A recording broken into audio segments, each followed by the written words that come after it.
Hey guys, CryptoDad here again. Thanks for joining me on the Saturday night live stream. Live from Michigan, where you can throw out questions and I'll do my best to get them answered. We'll talk about Bitcoin, we'll talk about the news, we'll talk about altcoins, going to move some crypto around for you guys, and as always, I'll do my very best to get to your questions and see if we can't troubleshoot your problems here live. So thanks for joining me, guys. I see a lot of the regulars are here. Always a pleasure to have you guys with me on a Saturday night. We've got some historic news for Bitcoin. It may have gotten lost in the shuffle, but we had a I guess upwards of $100,000 for per Bitcoin monthly close. This is historic. Now, like I said, I didn't even think about it. But then when I read the story today, I was like, wow, that's a big deal. Of course, Bitcoin trades 24/7, so the concept of it closing doesn't really make sense, but we still use those metrics to judge its performance. We talk about daily closes, weekly closes, and monthly closes. And we just had a monthly close that was over $100,000. Pretty incredible. I guess I wasn't thinking about it because we were up much higher earlier in the week and then had sort of pulled back, but not below 100,000, interestingly enough. Also, want to talk about just basic stuff about self-custody. I was reading a Reddit post this morning, and someone was posting about, hey, I need help. I have a Ledger Nano S. The firmware is out of date, and I've lost my seed phrase. What do I do? And he said during a move. And I have heard that so many times. I'm like, what is it when people move? If I were going to be moving to a new house or a new apartment or whatever, the first thing I would think about were my seed phrases. It seems like people just don't think about their seed phrases when they're moving. They're more worried about their wardrobe or their cat or their furniture or whatever when they move, and somehow seed phrases tend to get lost during moves. I've heard that story many times. So we're going to talk about that. Seed phrase is very important if you're not familiar with how hardware wallets work or even self-custody wallets work. So I wanted to touch on that. And I've got some cool wallets to kind of demo for you guys. So let's jump into all that. Let's go over here and see what's going on. Everyone's here. Just like verklempt tonight. But that's okay. Let's go over here. There was something I wanted to talk about, but let me just greet everybody here. Kenny was here early. Hans Hannah 350. Simon is here again. Thank you for being here. Ren Seb from Sweden. Good to have you here. I don't believe I've seen you before in the live stream. Gregory Whelan is here. Simona Moulin, Bobby E. Poston, HR by Catherine, Dusted in Shadow, Fred McIntyre. Smash that like. P. Wizzle is here tonight. Paul, good to have you. Christopher Thane. Let's see. I see anybody new. David Gelfin is here. Great. Birds, bees, and trees. Good to have you here. A couple of you asked me email questions this week, and I'm always happy to answer emails. I want to just put that out there. I usually talk about it towards when I'm talking about the description, but please shoot me an email. My email is in the description, thecryptodad@gmail.com. And I try to get to them timely, but sometimes, life gets in the way. But I usually try to get to them, within the week at the latest. I have fallen further behind in the past. But yeah, if you need help, shoot me an email. I do paid consulting, one-on-one stuff, but that's expensive, and I usually reserve that for people with like real sticky technical issues, like, hey, I need someone to walk me through setting up a wallet or doing a restore or, you know, I've got crypto. I've got lots of different wallets. I can't figure out, things are mixed up. I don't know what's going on, that kind of stuff. If you just have questions, if you can write them in an email, then I will answer them. You know, a lot of people are like, "Oh, just answer my question. I just want to ask you." I'm like, no, it doesn't work like that. You know, I mean, if you want to pay $200 an hour just to talk to me with an hour minimum and ask me a bunch of questions off the top of my head, you're welcome to it. But I think it would just be better if you articulated your question in an email, because, like I said, I'm happy to answer those free. Anyway, I just wanted to touch on that. Also, for all of my regular fans here, let's go over to this. As you know, I have a lot of devices. You know, I've got these two webcams. I've got this webcam that is filming me right now. I have this webcam here that's pointing downward, and I have this Canon camera. And so, and I've got 2 mics and a whole bunch of stuff and 3 monitors. So I've had issues during the live stream with things turning on and off and not coming up right. So a lot of it had to do with the fact that I was using USB devices on the side. You can see here there's a USB device in the side of this monitor. And so these monitors were USB hubs. And they were kind of causing me issues when I flipped between monitors, because this one would go off and then the USB device would be disconnected. And then when it came back on, things got weird. So I went out, and you can't really see it back there behind this monitor, but I bought a second powered hub, a TP-Link hub, a USB hub, and I've got everything plugged in directly. I have 2 hubs, but they're both directly plugged into the back of the computer. They're not chained together. So hopefully we'll have less issues. I got everything configured earlier, and then the computer just shut down when I was having dinner. And when I turned everything back on again, lo and behold, everything was still working properly. That's good stuff. So hopefully we won't have issues. And I won't mute my mic or do anything crazy. But, you know, hey, the biggest problems, the technical issues that I have are my mess ups, you know, by accidentally muting my mic. Just as in crypto, getting back to our subject matter, it's usually end user simple mistakes that cause people to lose crypto. It is not that your wallet has been tampered with, or it has, you know, malicious firmware, or somebody hacked your hardware wallet over the internet. All that stuff are just like just paranoid fantasies. The main attack surface is the end user. So please keep that in mind when you're doing self-custody. It's all about being mindful and exercising a good amount of focus and self-control and self-responsibility. There, I'm done lecturing. Let's go back and back to this camera over here. So if you've never been in the live stream before, we've got a rundown of what we're going to talk about. We've got some stuff that I'm going to go over. I've got some tax info if you need help. I've been doing some videos on the software tax services, which you can kind of do on your own. I did a video on Coinly, I believe, a week or so ago. I'll probably do new ones on CoinLedger and CoinTracker because tax season is fast approaching. But also Crypto Laura, who we had on the show, has a tax service. If you're like in over your head and you've got a lot of transactions and you need like professional help, she's a great resource for that. Also, my latest video was top crypto security tips for beginners.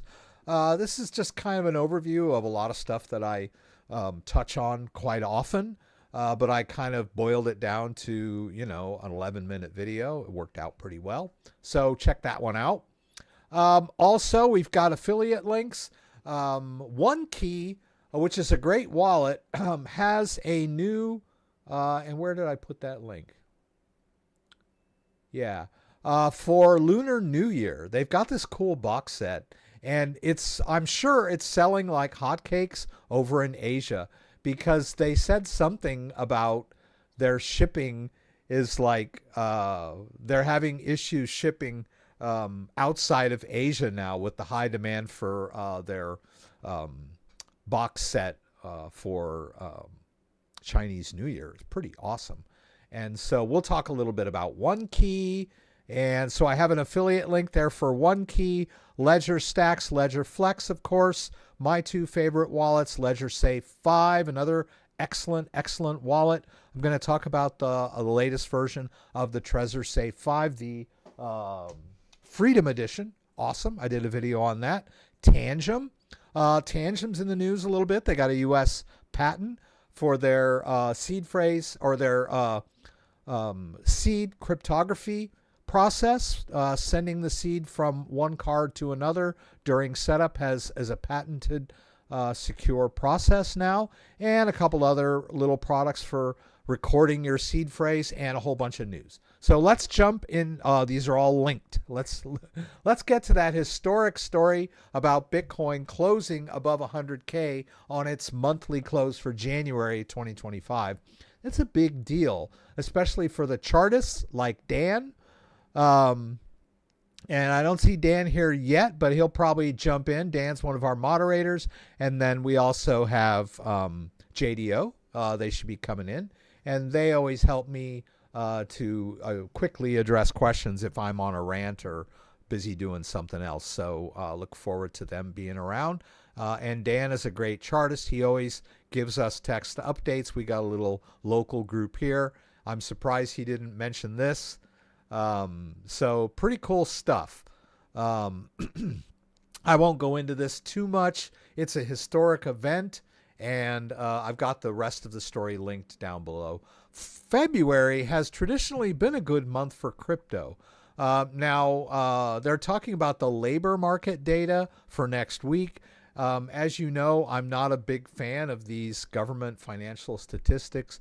They're usually cooked up pretty well, especially the inflation figures.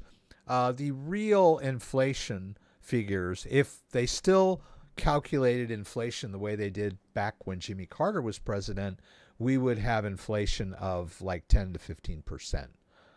And even conservatively, the actual inflation is much higher because of what they sample. The main things that affect people's pocketbooks are, food and fuel, and apparently those are not included in the Fed's Bureau of Labor Statistics inflation figures. But anyway, market data, labor data is a big Fed announcement, financial data announcement that will be coming out next week. We'll see how Bitcoin goes. The Feds adjusted their rate this week by saying they weren't going to adjust anything, and the market kind of reacted negatively to that initially, but then went back up. This was early or midweek, and then we were down a little bit towards the end of the week, but stayed over 100K. Interesting times we live in. I remember in 2024, there was a lot of talk about whether or not Bitcoin was going to hit 100K, and it seemed like a pipe dream. Like, wow, that's a bold prediction, right? We were around 50, 60,000, 70,000 maybe, and here we are, comfortably over 100K. Really good stuff. Also a big story, I couldn't find it on any of these major news sites. It just got announced yesterday, but Grayscale has filed for a Ripple ETF, Exchange Traded Fund, listing on the New York Stock Exchange, and their token is XRP. This is a huge deal. For so many years, XRP was in the dumps because they were being investigated / sued by Gary Gensler's SEC. And if I recall, when that suit was first announced, XRP went down to around 20 cents, if I recall, maybe 30 cents. But Yeah. And how things have changed now. We're talking about an XRP ETF by one of the largest hedge funds in the world. So incredible stuff going on in crypto, guys. I wanted to talk a little bit about the stablecoin market because that is also a big deal. There's a lot at stake in the stablecoin market. And I'll talk a little bit about what stablecoins are, but in a nutshell, they are cryptocurrency, but they are tied to the price of a currency like the dollar or the euro or whatever. But most of the big stable coins are tied to the price of the US dollar. USDT or Tether is one of the original and one of the biggest, and they're being delisted by Kraken, and also Crypto.com delisted them because of these new regulations. The Market in Crypto Asset Regulation, MICA, which Europe is going to be enforcing, and cryptocurrency exchanges are delisting certain stablecoins that do not comply with these European standards. Now, it's interesting because Tether is, it's a worldwide company, but it's not based in Europe, and that's one of their criterion, I believe. Which is kind of ridiculous. And it's sort of, Tether has been getting bashed quite often for many years by the powers that be, even in the crypto sphere. They're just not liked. Coinbase has US dollar coin, or their parent company Circle owns US dollar coin, and it is a big competitor of Tether. And I'm sure that US dollar coin would love to see Tether get knocked off its pedestal. And it looks like, I don't know if things will spread from Europe, but right now we're just talking about Europe. I even went, and I think I asked ChatGTP, why are they delisting Tether? And as I mentioned, Tether is not based in Europe, and the stable coins are supposed to be backed by assets like dollars, bonds, gold, whatever. And I guess Tether, although it does have quite a bit of backing, doesn't comply with a lot of regulations, has always been accused of inflating their numbers. You'll run into a lot of Tether conspiracy theorists. It's like a cult, and they'll tell you that Tether is a big scam Ponzi or whatever. But, now it's getting serious, right? So, and Kraken is a great exchange. I'm going to play with Kraken a little bit tonight. It's based in the U.S., but it services customers worldwide. And they're only delisting Tether in Europe for their European customers. You can still deal with Tether here in the U.S. And so let's talk a little bit about Tether. The company reported $13 billion profit for 2024. So this is a high stakes game, guys. Bitcoin is rising, gold prices contributing. The group also increased its Bitcoin holdings last quarter for the first time since March, holding nearly 84,000 Bitcoin worth $7.8 billion. So they are back with something, right? Tether said it booked $13 billion in net profits last year across its group of companies. Some $7 billion of the profits derived from the firm's U.S. treasuries and repo holdings. So the assets that they're holding appreciated in value, and that contributed to their profits, $7 billion worth. So, and $5 billion from unrealized appreciation of the company's gold and Bitcoin holdings. Tether, the company behind the largest stablecoin, US Tether, said on Friday it generated $13 billion group-wide net profits. Let's see if we can get these videos out of the way. So Tether is a big deal, huge company. And by market cap, it is one of the largest cryptocurrencies out there. Number 4, right, behind Bitcoin, Ethereum, and XRP is Tether, the stablecoin. You can look at its total market cap here of 139 billion as compared to US dollar coin, which is only 53 billion. I say only 53 billion. But a big player, right, in the stablecoin market. And then also this story here, stablecoin market surges past 200 billion, signaling potential crypto price upswing. The stablecoin market has grown by almost 40 billion since President Trump won the US election. Stablecoin market cap has hit a record over 200 billion. Stablecoins have grown. Okay, I just said that. The growth in stablecoins is seen as a positive signal for the wider crypto market. So what is a stablecoin? I think I just said the overview. You can hold a stablecoin in a wallet just like you can Bitcoin or Ethereum.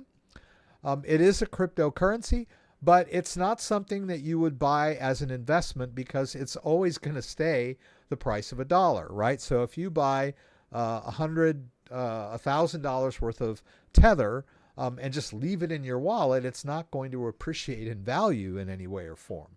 But it has a utilitarian value. It can be used to park profits or crypto gains. So in a volatile market, that's really how it all started. People would invest in Bitcoin. Bitcoin would go up. And instead of waiting for the price to whipsaw back down, people would purchase stablecoin or Tether with their Bitcoin so that when Bitcoin whipsawed back down again, their profits would remain stable, right? That's the idea of a stablecoin. And stablecoins can be used just like cash in many ways. And they're just like Bitcoin in that they can be sent across the room or across the world with equal ease. So it's a big market.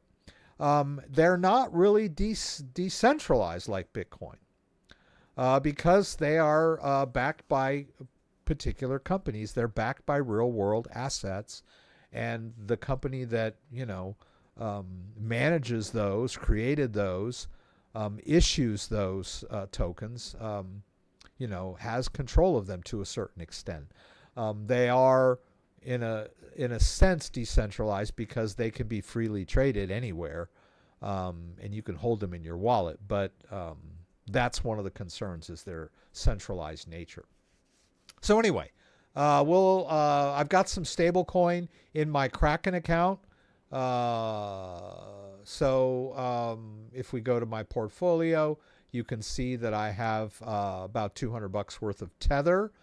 I also have some Bitcoin. So I'll show you what you can do with Tether. You can trade Tether for other cryptos.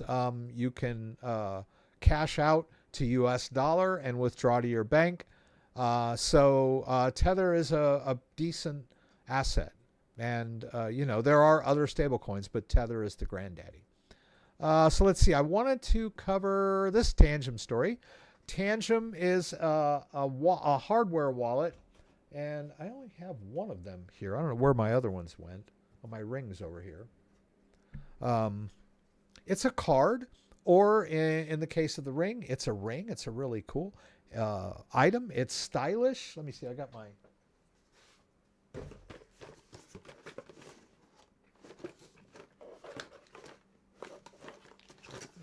This is one of my stealth cards, the black one. It's pretty cool.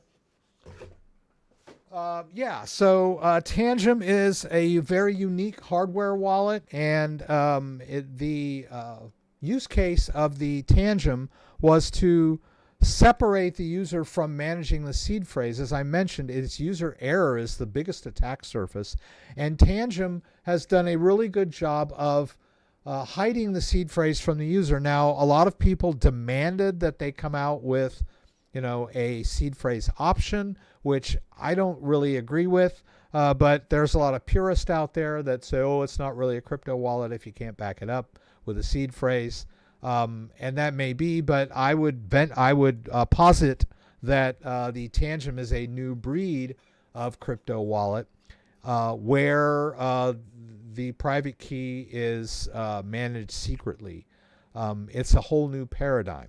Now, of course, if you buy a Tangem card set, which is 2 or 3 cards, and you lose all your cards, all your crypto's gone. So yes, You do have to be cognizant. And yes, it is sort of tied. If you use the seedless option, it's tied. You're tied to their product to a certain extent, but crypto can be moved. A lot of people, you're forced into using Tangem's ecosystem. You can always move your crypto. Just because you have to pay some transfer fees does not mean that it's locked in your wallet. Some people, they make such a big deal out of a $5 blockchain fee if they have to move, 50 grand worth of crypto. It's not a big deal. Crypto is movable. So, if you're not locked into the platform, but there are a lot of people that really like Tangem, and I like their mindset that, hey, let's try to protect the user from the mismanagement of their seed phrase. Tangem is not perfect, but I think it's a very interesting use case, and the technology might be deployed in newer crypto wallets that make crypto custody a little more seamless. All right. So they've applied and been granted a patent for their technique of, the card generates a private key, and then during setup, it transfers that private key to the two backup cards. And they've patented that technique. They can send that encrypted information through an untrusted device, such as a phone. So they've patented that. It's very interesting. There's nothing really new about this. I asked the founder. I have his email address, and we've corresponded at times. I asked him about this. He said that it's not any new functionality. It's just, they're patenting their technique to sort of add to their stature. A lot of people will bash Tangem for many reasons. If you've ever looked at any of my Tangem videos, you'll see a whole host of people bashing Tangem, not only in YouTube comments, but in Reddit posts and things like that. So a lot of controversy in the crypto world, guys. I think that's it as far as the news. Let me get caught up and see who's here tonight that kind of jumped in. Man Vias is here. Good to have you. Midnight Chunky is here. You must be eating that Ben & Jerry's while you're watching TV at midnight, right? That's how you get chunky at midnight. Fred McD, did you see that Phantom added support for SUI? Currently beta, hot wallet only, NFT, ledger, and fiat on-ramps in the coming month. Yeah, I did a video on SUI.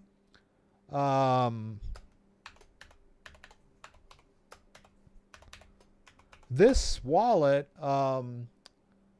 is a browser-based wallet, but it can be used with a ledger device. So this is how I'm managing my SUI.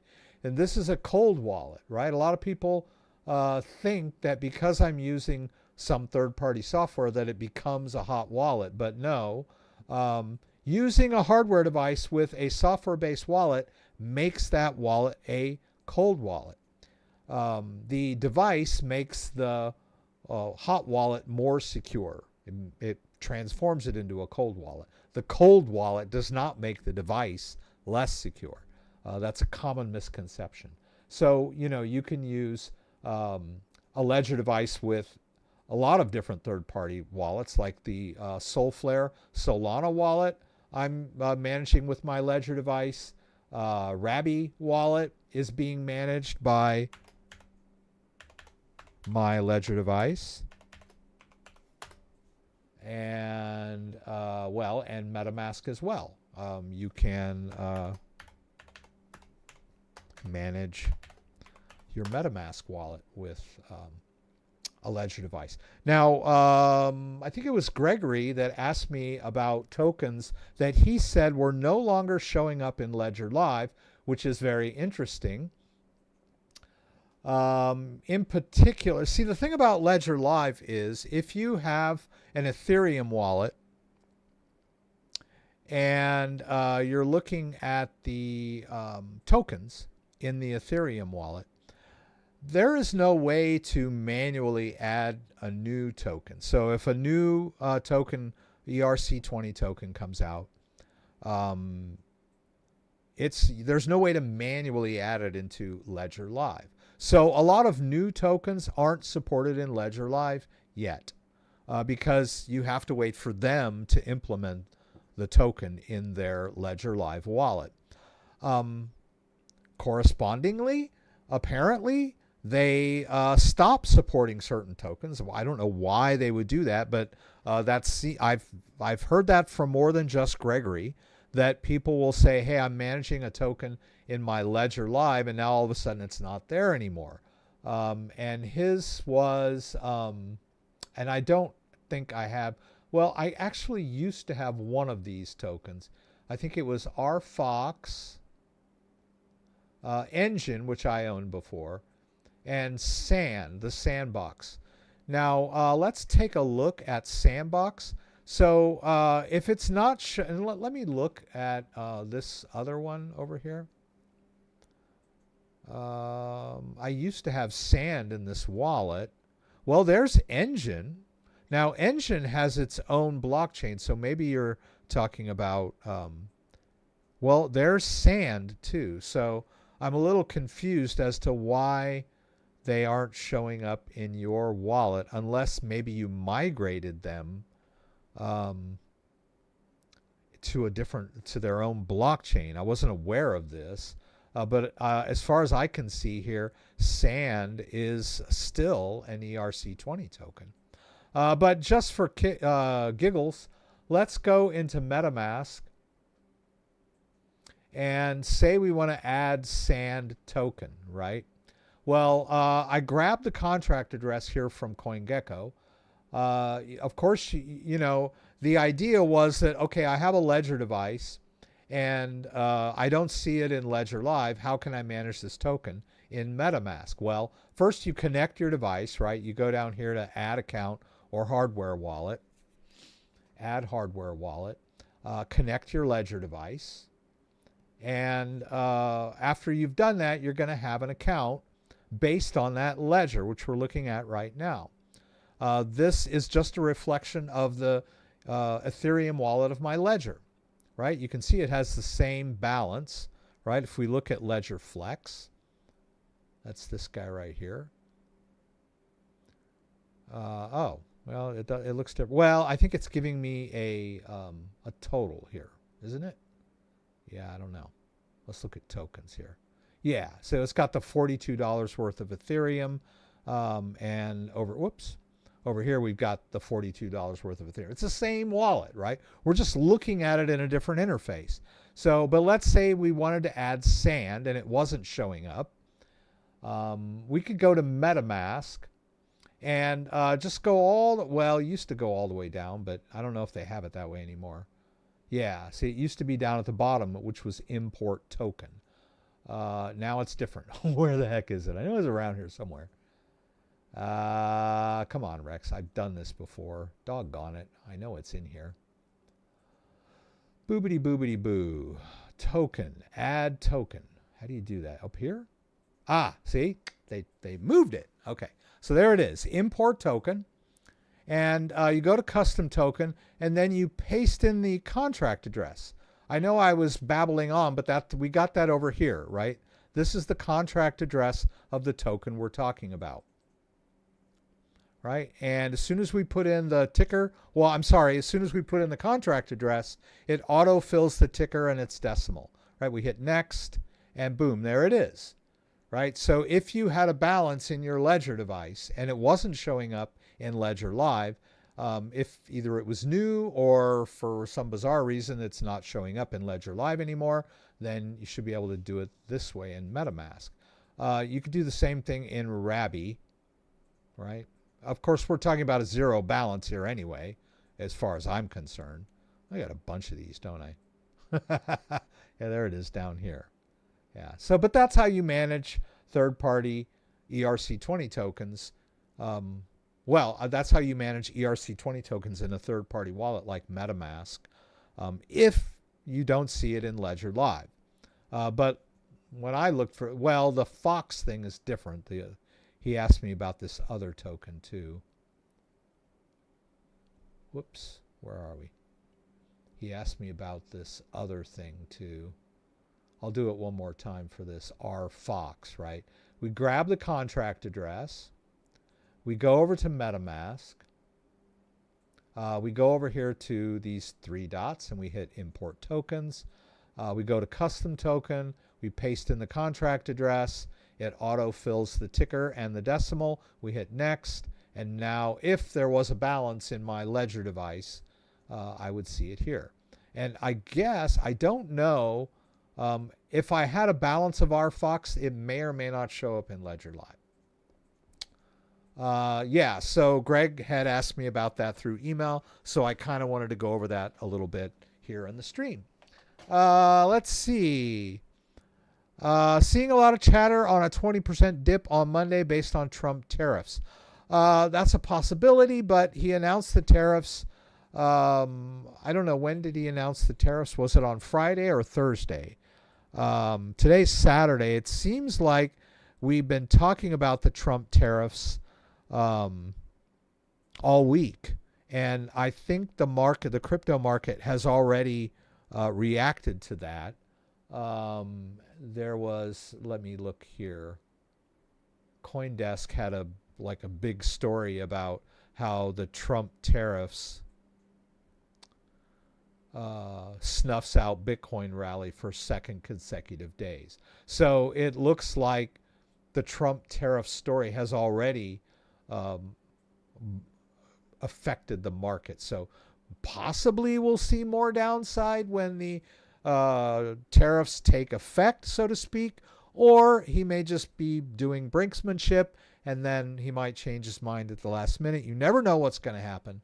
But even if they do get implemented, whether or not that's going to cause a 20% dip in the crypto market, that's kind of a roll of the dice.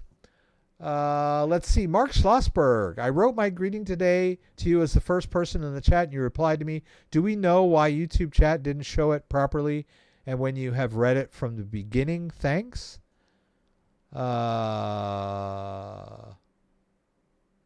Yeah, you did ask me early. You did say hello to me earlier in the day. I have found that, where are we here? That some of the early posts before I go live sometimes disappear. I don't know why that is, to be honest with you, but I've noticed that happen before. I have had extreme issues with YouTube before. They yanked my channel off the air in 2021 for 36 days, and trying to get a hold of them is like trying to get in to see, the president or something. It's like there is no way to contact them directly. The best you can do is there's like user forums, but they are not YouTube. They're just people that sort of know what's going on. So yeah, when someone asks me, hey, check with YouTube on this, I'm like, come on.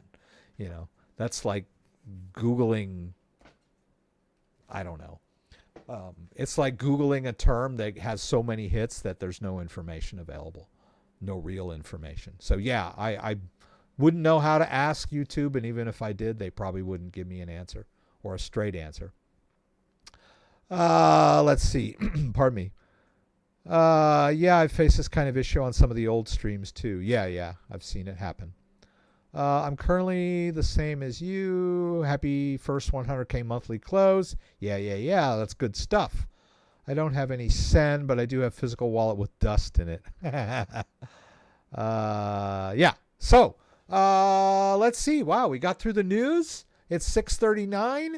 I did want to talk a bit. Let's go over now that all the cameras are working to a certain extent. Oh, here's Dan. Dan's here. Tariffs went into effect today, and Bitcoin is 24/7 and should not be affected at all. There's Dan's opinion on that. Yeah, I was a little skeptical of a 20% drop, but I didn't want to, make a call. But yeah, I agree with Dan. I don't think it will affect Bitcoin's price too much. We're too strong now, seems like. But I wanted to go over here real quick. as I mentioned earlier, I've got a new powered hub. I have two powered hubs. One is back behind this monitor. And so hopefully we won't have USB issues. Let's cross our fingers and see what happens when I do this. Oh my God, the camera's still working. Isn't that crazy? Let me just move this over here. I've even got two mics attached. This mic was the one that I would always accidentally mute by tapping it on the top. But it's a good mic for when I'm over here, because when I use this boom mic, my voice, if I'm turning my head, it doesn't catch me. So I might start using that this stand mic when I'm over here. But I'm not going to do it right now. Freedom Edition, which is a limited edition Trezor Safe 5. Really cool wallet. They sent me one, and I did a quick demo unboxing of this. And I got 34 of 2100. I don't know if these have sold out yet. They went on sale on the 30th, and they were anticipating that they would sell out in 24 hours. So you probably won't be able to get any of these. They were celebrating the freedom and decentralization and independence of self-custody. And Trezor is a company that is very devoted to open source. There's a big debate in the crypto hardware wallet sphere about the importance of open source. Ledger, of course, was viciously attacked because they came out with a backup feature going back to the Tangem thing about backing up seed phrases.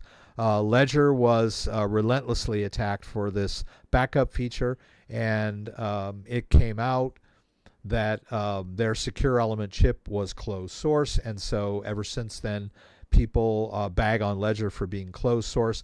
There are a lot of wallets out there that claim to be open source. Now, Trezor has a commitment to open source, and they are all of their software is open source. All of their software and firmware is on GitHub. It can be you can view it and review it, but it also has a secure element chip. So there are some aspects of this wallet that are not open source. Now, the secure element chip on Trezors are NDA free, which means that Trezor would not use this chip if they were going to be forced into signing an NDA. So they found a secure element chip manufacturer that did not force them to sign an NDA. But that does not mean that the secure element chip is completely open source. A lot of it is, but the base code or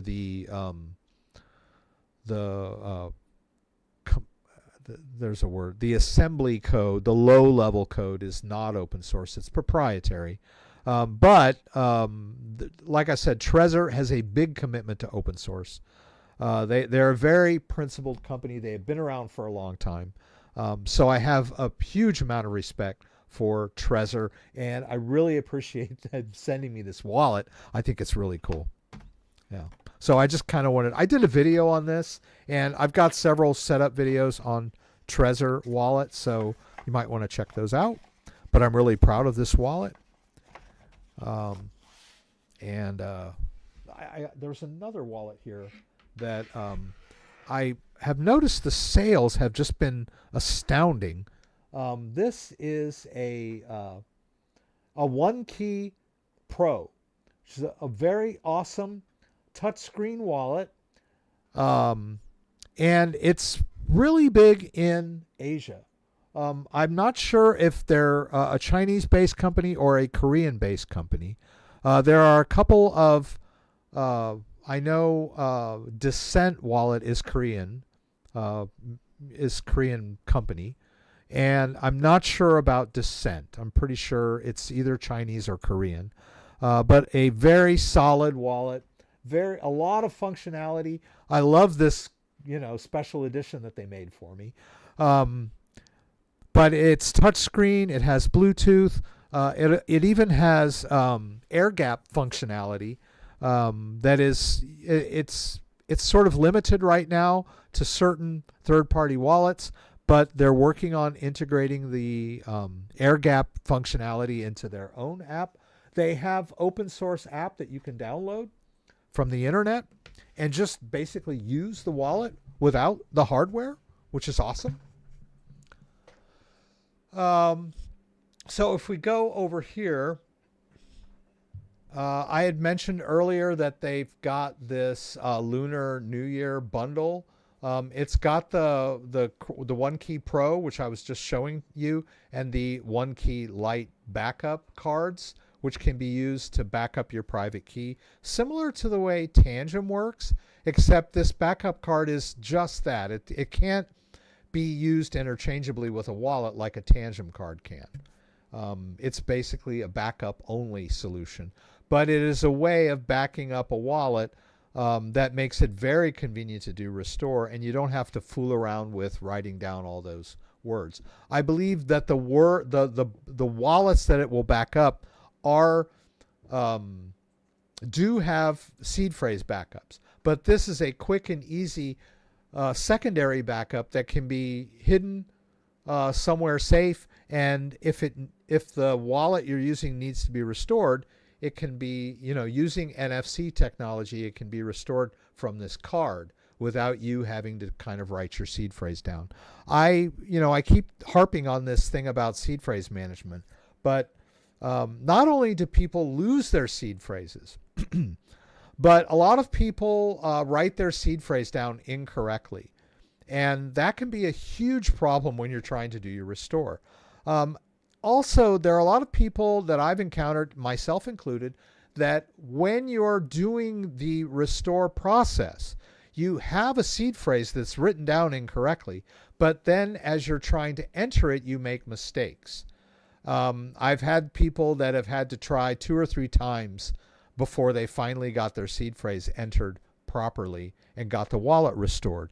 And this is very stressful. I mean, if you're dealing with $200,000 worth of crypto and you've got your wallet is lost or stolen or damaged and you're trying to do a restore, having the restore process fail, because you've fat fingered it or, you've accidentally tapped the wrong word during the process can be really stressful, right? So having a OneKey card-based backup is pretty cool. That's why I like Tangem, and that's why I like OneKey, this little OneKey system.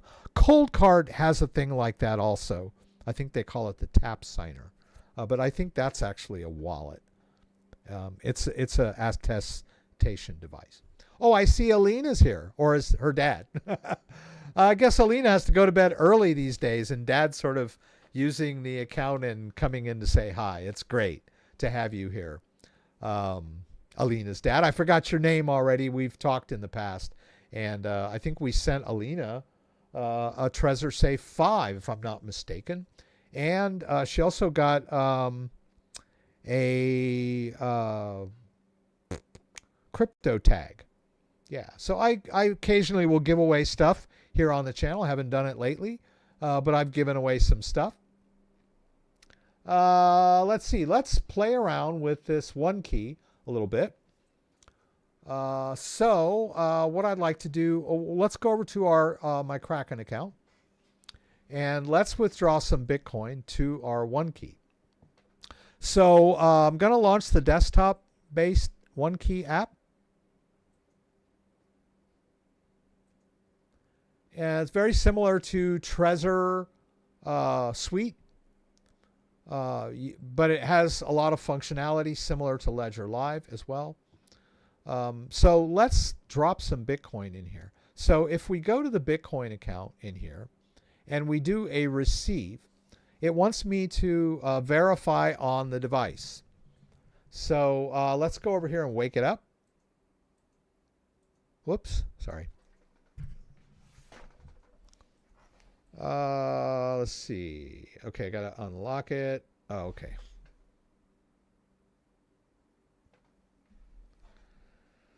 All right, we'll swipe up here. So I'm going to tap that. Let me get the mouse over here. I think I still have this over here. Yeah. Yeah. So we just tap verify on device. Oops, I'm clicking on the image, then actually not the, yeah. Okay, what's it doing here? Okay, there. So it's on the device, right? You want to have a secure device has a screen that you can verify things on, right? So this is a very good wallet. I love this display. It's really nice. It's big. I can read it. And we hit done. And then we're able to see our Bitcoin address. So now we can copy the address into our clipboard. We'll go over here to Kraken. Now I need to focus. So I'm going to come over here. I need to focus. So I have that Bitcoin address in my clipboard. So we're going to go to Bitcoin. Now with Kraken, I need to whitelist the address. So I'm going to say withdraw on the regular Bitcoin network. And I have several, quite a few withdrawal addresses, but this is a brand new one. So I'm pretty sure I don't have the OneKey in here yet. Doesn't look like it. No. So we go to manage addresses and we say add new withdrawal. We call this one OneKey. And then we put the Bitcoin address in here.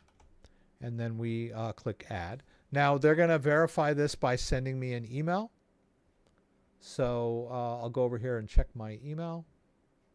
And by the way, Ed Poston had asked me about the Ledger co-founder being kidnapped. We did talk about that story last week on the live stream. The Ledger co-founder, we did talk about that last week. Very sad story. Thank God he's safe. But yeah, always be on high alert when dealing with crypto. Try not to spread it around to all your friends and neighbors. Play your cards close to the chest and be safe. So let's see. We're back here in, this browser. All right. So where is that email? There it is. We're going to confirm that address. All right. And once that's done, we can go back to Kraken, and that address should be in our list. OneKey Pro. There it is. And let's withdraw 100%. And we'll hit withdraw. Kraken is pretty easy. I like it. The fee is really low. It's not bad. Let's see what we're dealing with here.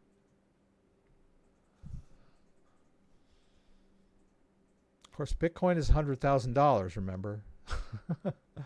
So what are we talking about here? $1 withdrawal fee on Kraken. That's not bad. It's not bad at all. We'll hit withdraw. And successful. And we can just monitor it here in the app, right? We don't need to keep the device connected. We already got the withdrawal address, right? So that's it. That's all we need on the device for a withdrawal, right? We confirm the address on the device. The main reason we use hardware wallets is when we're withdrawing from the wallet, right? That's where the security of that private key really comes into play. The private key is what's used to basically unlock the wallet or give access, just like the key to your car, right?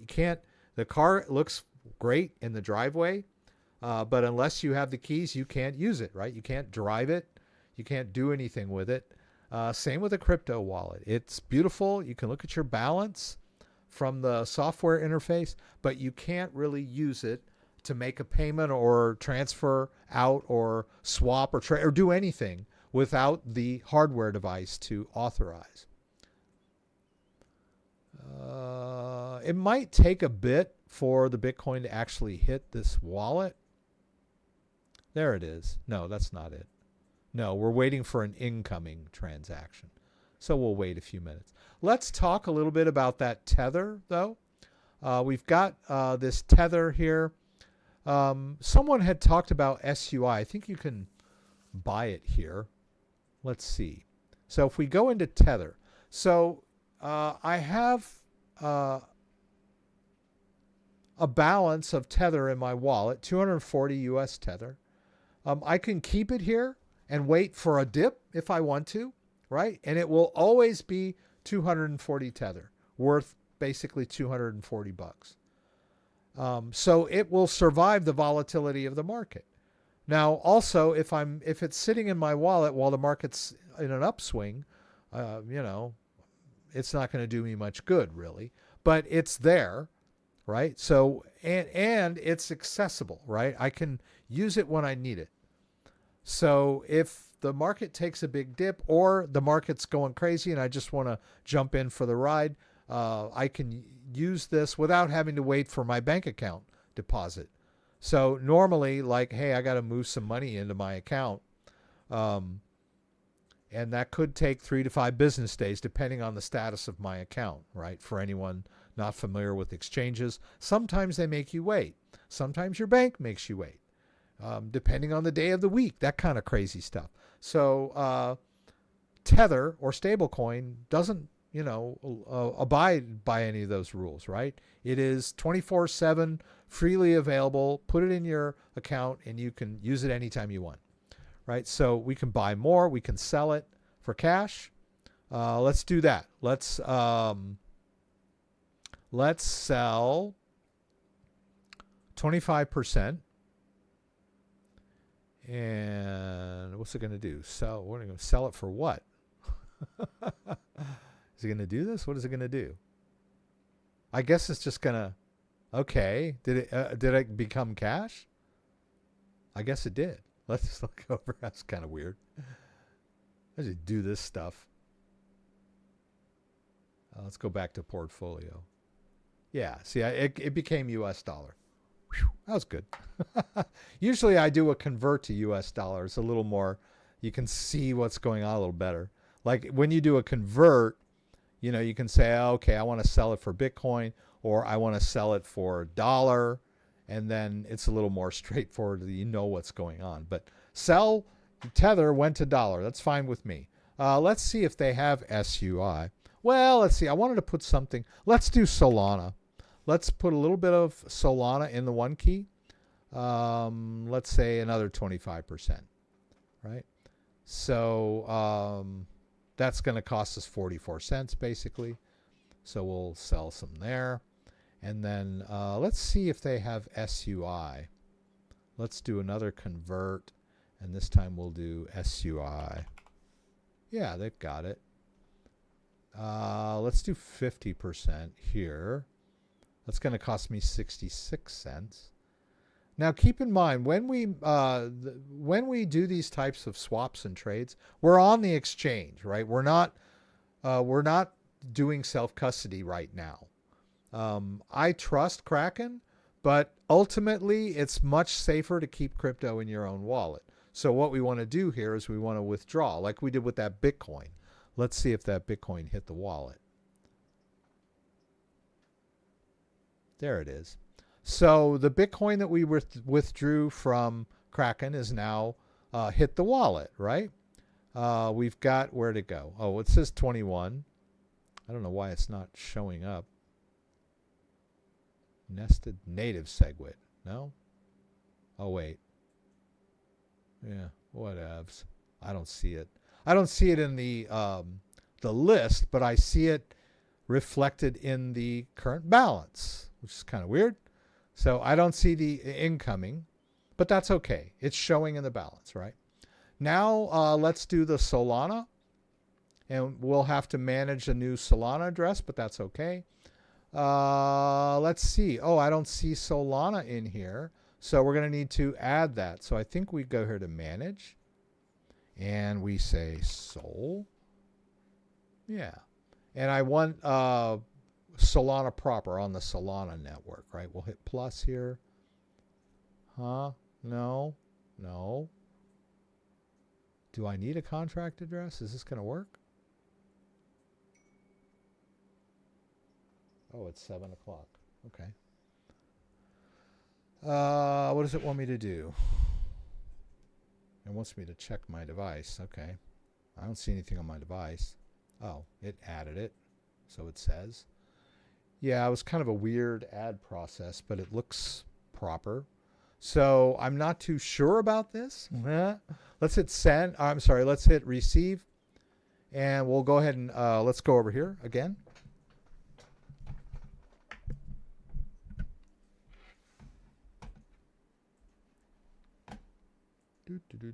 Table demo. Let's verify on the device. And same thing, right? There's my Solana address. So I verify it on the device, make sure it's the same as the one I see on my screen. I hit done. And then now we can see it over here. We'll copy it into our clipboard. All right. We'll go back over here. And then we'll go down, we'll go to our portfolio. Let's hit Solana. Let's hit withdraw. And we're going to need to manage addresses here. We're going to add a new one. We'll call this one OneKey. I think I need to give it a different name than before. They'll like complain. No? Yeah. All right. So we'll call this one Sol. Okay. So it's a unique, has to be a unique name. So we'll do that. We'll get that email.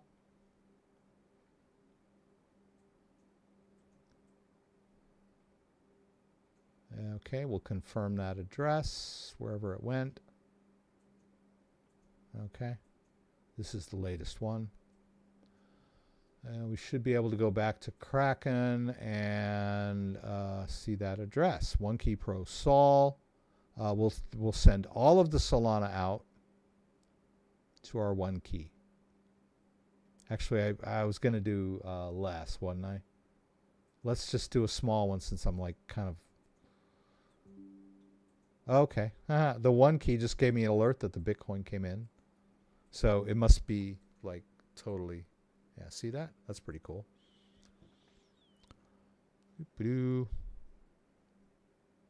Yeah, let's just see how this is going to work.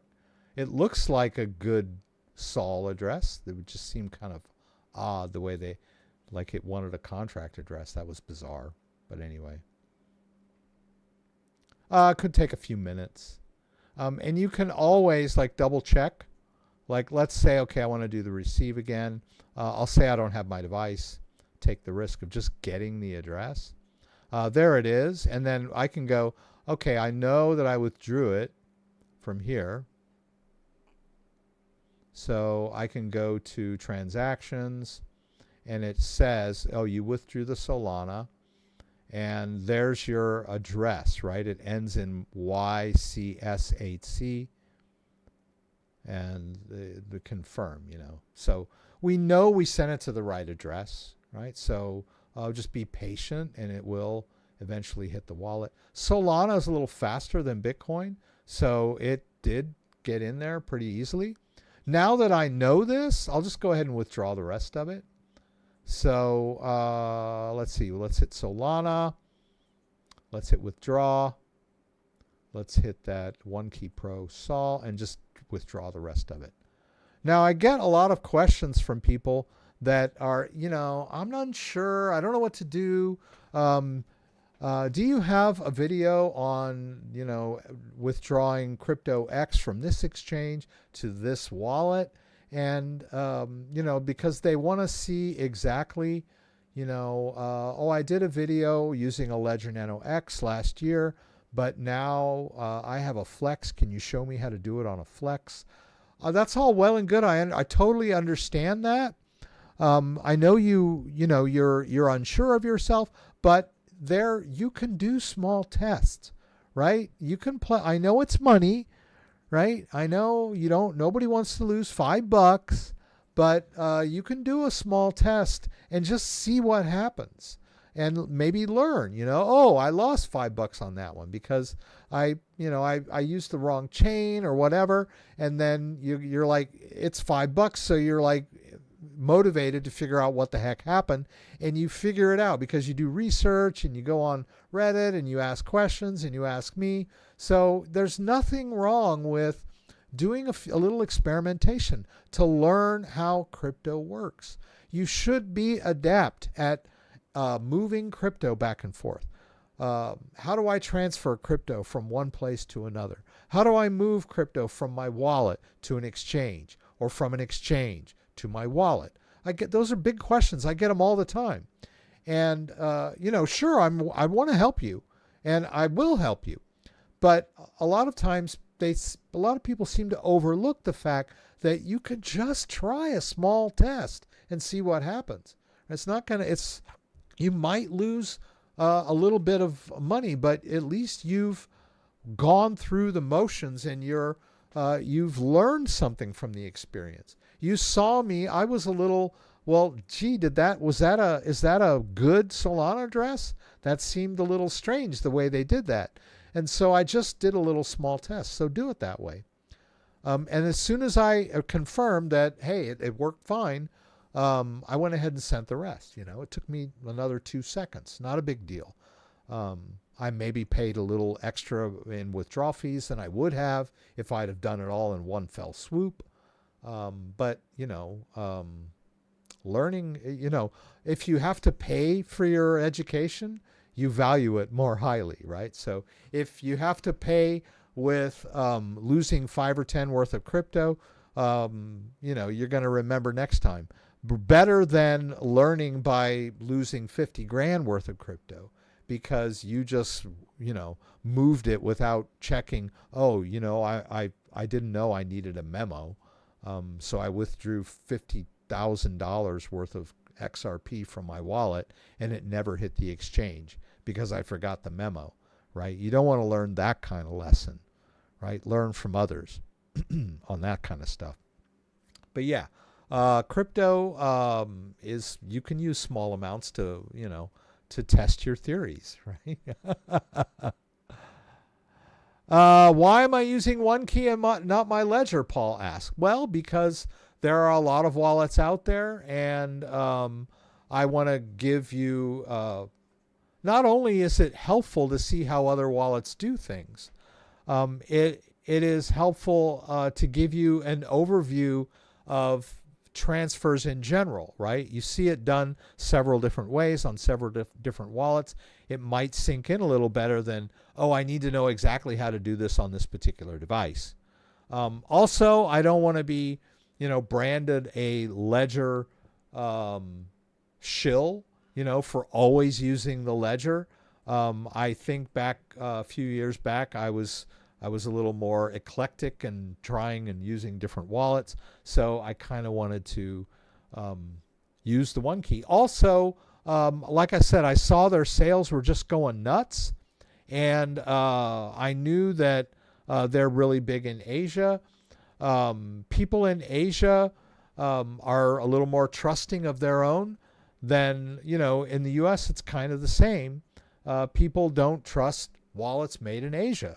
It's kind of an interesting thing, which I find a little on the paranoid side. It has a lot to do with this, this narrative, the government narrative and the media narrative of China, where it's like we're at war with China. We're not at war with China. They're a competitor. We may do trade stuff, trade disputes or whatever, but we are not at war with China. But everyone like, oh, China, I'm never going to buy a wallet made in China, So people in Asia are probably like, hey, I don't trust those French people, or I don't trust those Dutch people, or whatever, So, and it's Chinese New Year, and this is a big deal. What did I do with that? Yeah, a New Year is a big deal over there. And I think this is a great company. It's a great wallet. And I just haven't been giving them the attention they deserve. They've been really kind to me. Like I said, they sent me this, this really cool, branded CryptoDad OneKey wallet. So sure, I thought I would give them a little exposure on the live stream. I'm going to wrap it up tonight. It's been great, you guys. I always appreciate you guys stopping by. I didn't have any technical glitches tonight. Seems like things worked pretty well. So let's see what happens when I do this. That's okay. Yeah, the green screen is a little off kilter behind me, but that's okay. Yeah, there's before I head out, this is the season of upgrades. The 5090 GeForce cards came out on the 30th, which was 2 days ago. Sold out within minutes everywhere. But I'm definitely have my eye on one of these. Also, there's a new Ryzen.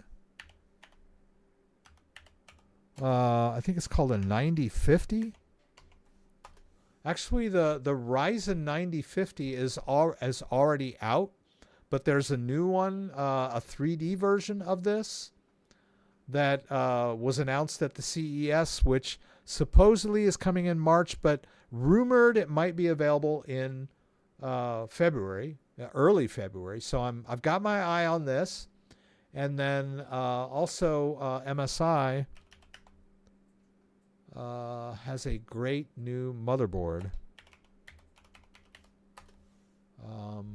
The 870. The motherboard that I'm using now is the 670 Godlike. And this, of course, is the new motherboard for, that supports the new Ryzen chip. And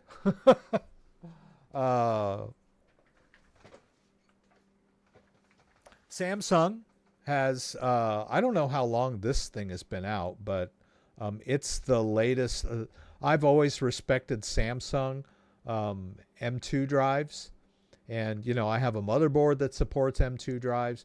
And this is like the top of the line M2 solid state drive. It's 4 terabytes. This is just a monster. So I'm going to be doing some upgrades here in the next few months. I'm going to tear my machine down and build it back better. So it's going to be great. And I'll carry you guys along with me on the journey. So yeah, I'll go ahead and sign out. We do this every Saturday, 6 p.m. Eastern Standard Time. Join me again for the live stream from Michigan, where you can throw out questions and I'll do my best to get them answered. I hope to see you there again. Also check my channel. I've been pumping out videos over the last couple of months, and I do a lot of standalone videos, setup videos. If you have any questions, shoot me an email. I'd be more than happy to answer your email questions. Keep educating yourselves on crypto self-custody, more important than ever. So if you like this video, give me a thumbs up. If you'd like to subscribe to my channel, I would appreciate it. When you subscribe, there's a little bell that you can click that will allow you to be alerted whenever I post new content. Once again, thanks for joining me, and hope to see you again soon. Have a great night, everybody.